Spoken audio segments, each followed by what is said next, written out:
A man decided to rob a house in the middle of the night. He entered the place while it was dark and quiet, and after a few steps of walking in, he heard a voice, "Jesus is watching you."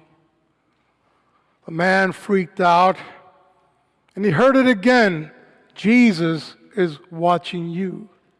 He whipped out his flashlight, and he heard the voice again, "Jesus is watching you." Finally, the flashlight found the source of the voice. It was a parrot. "Oh, it's just a dumb parrot," he thought to himself. He lowered the flashlight, and there, a few feet away, was a vicious-looking dog baring his teeth. And the parrot said, "Sick 'em, Jesus. Sick 'em. Sick 'em."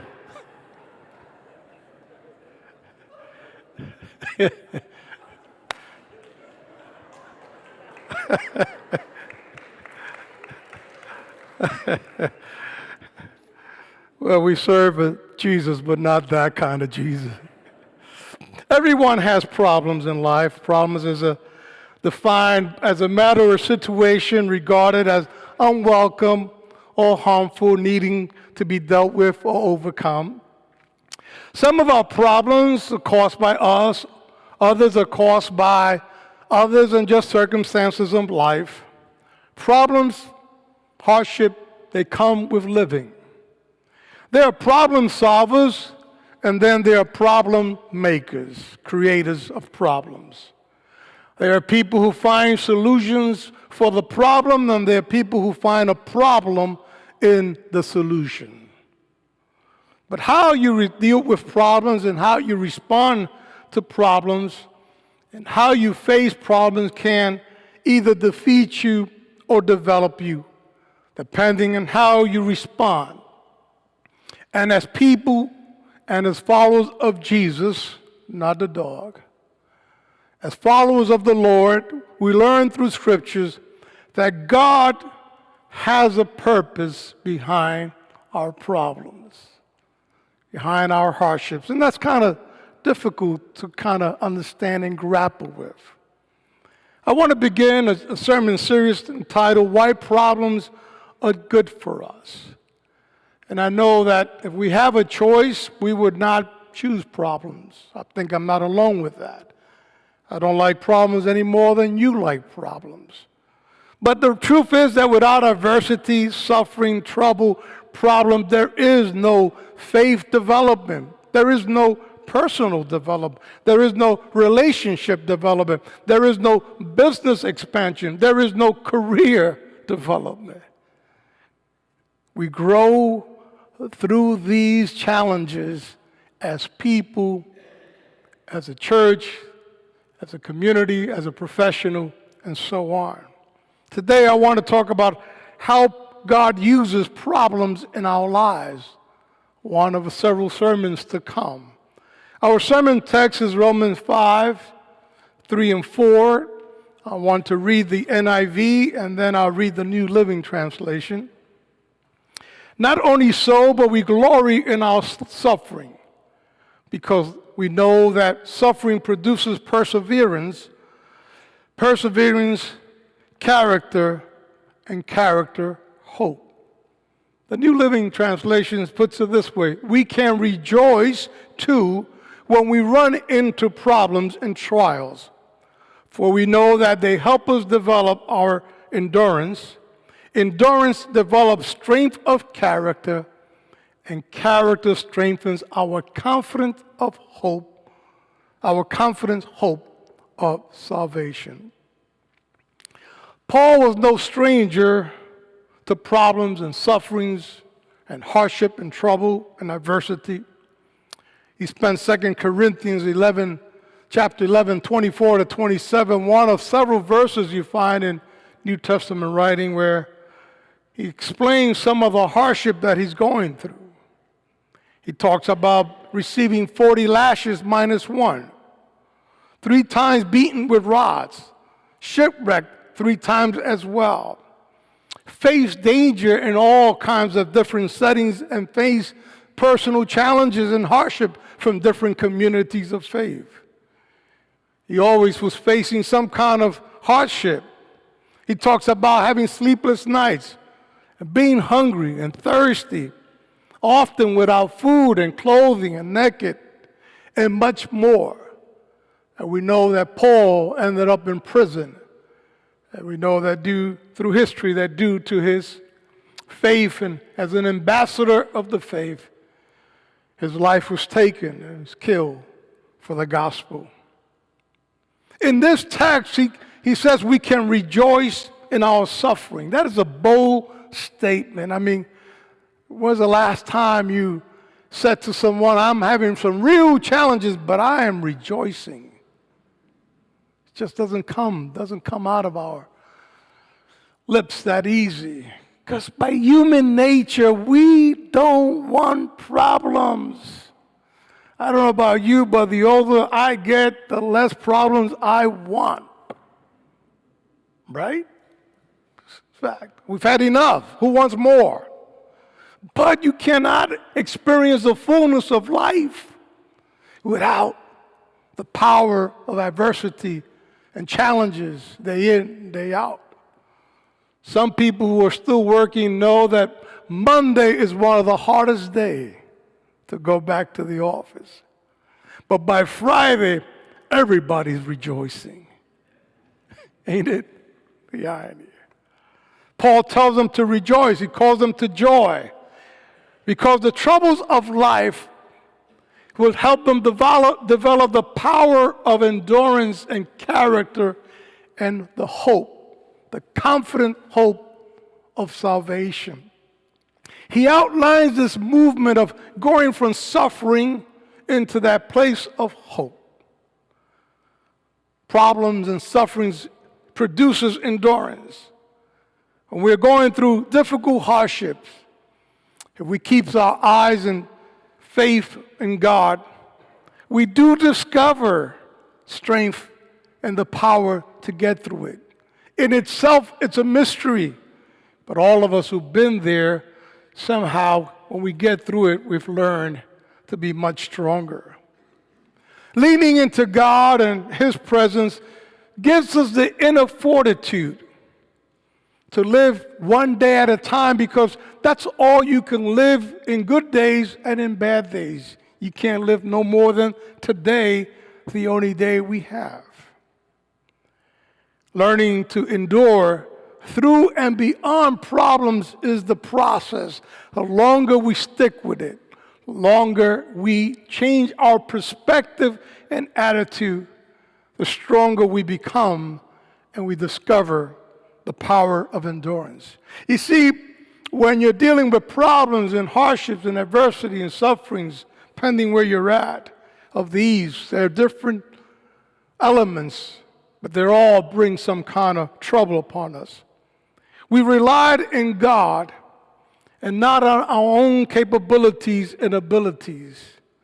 And when we do that, or we realize that we ourselves have our own limitations in the way we can deal with problems, but the God who created the universe and the God of Calvary is with us, for we are never alone. We do uncover the power of endurance. For those who are runners or used to be runners here, you know that the only way you can build the endurance of your body, mind, and spirit, because your body could be fully equipped, but your mind is not strong enough, is you got to keep pushing and pushing. I know we have here a physical coach, and he would probably, if I spent time with him, would tell me that most people are really ready to quit early on, because it's easier to sit down than to stand up. It's easier to watch television than to go out and do 5 and 10 miles, right? It's much easier. It's easier to take the role of less resistance, but sometimes life, and many times, doesn't give us that. So Paul's saying, in that process, endurance is built up. He also says that endurance builds your character because you continue on in spite of the difficulties and the opposition and the adversity. And in doing so, we're building the character, who we are, what characterizes us. The endurance and the persistence and the perseverance in times of trouble will develop the commitment, integrity, dignity, spirit for the long haul. And those are integral parts of who we are and our character. Fred Smith Jr. was a very successful and powerful businessman. I had the privilege to meet him many, many years ago. He passed away quite a while ago. And he wrote, "A character grows strong under pressure, suffering, loss, and tribulation, and failure, in which the mind gets experiences and the heart gets conviction." Conviction. And conviction forms and shapes who you are as a person of faith, as a professional, as a human being.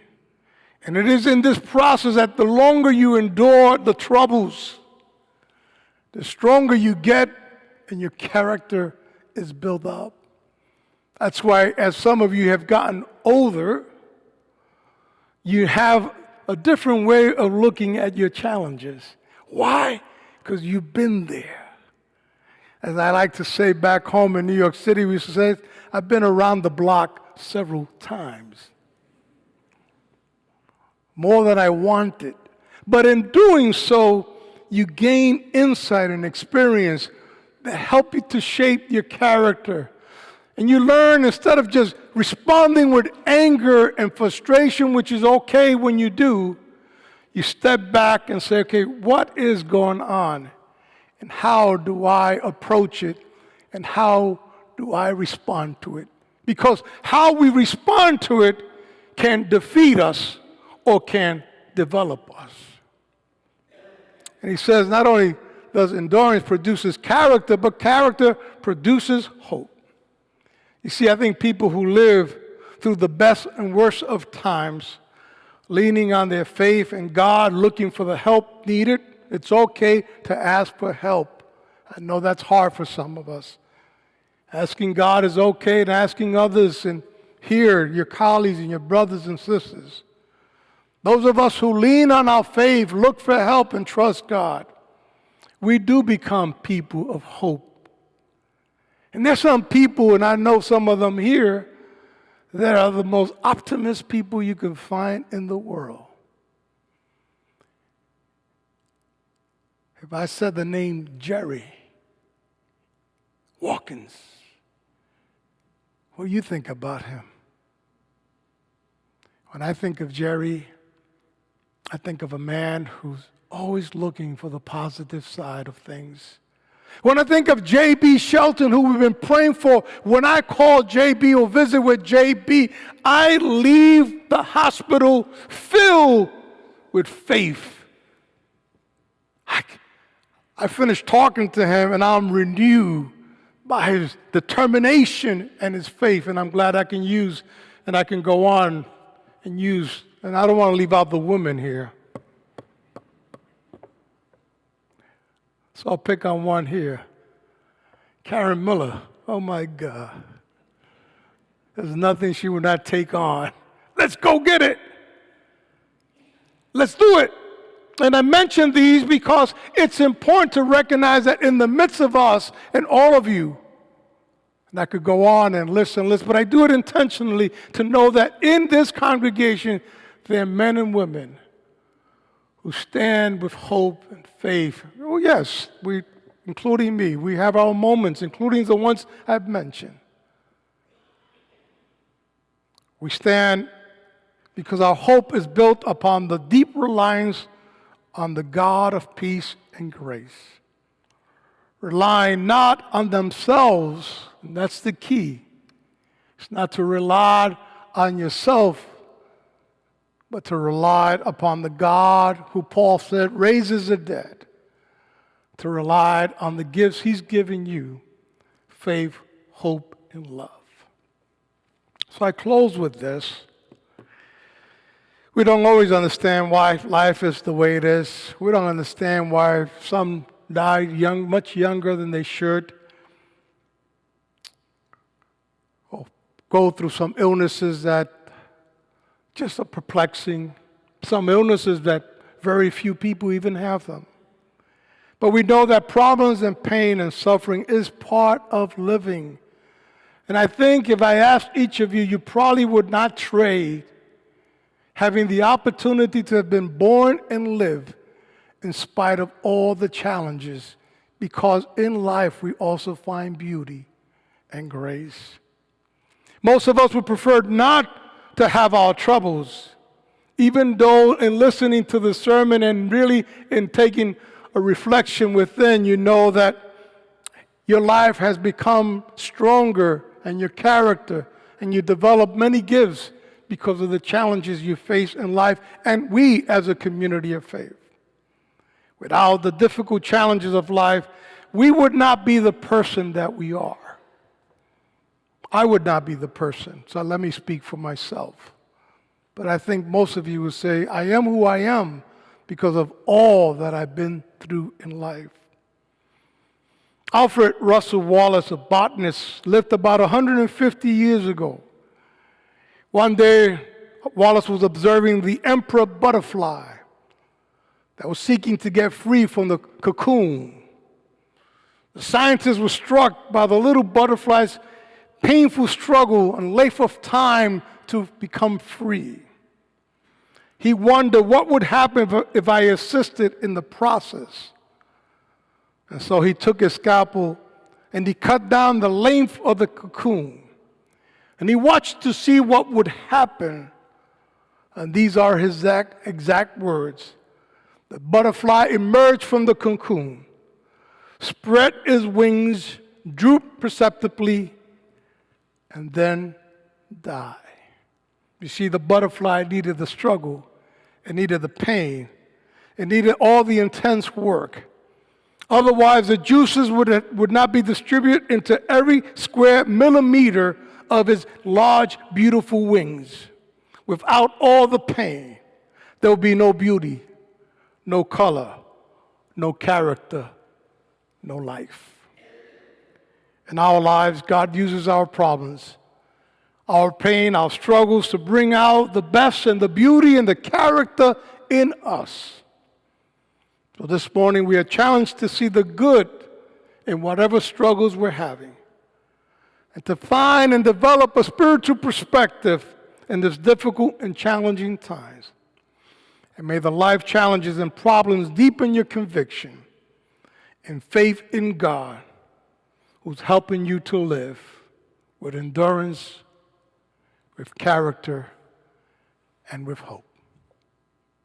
Amen.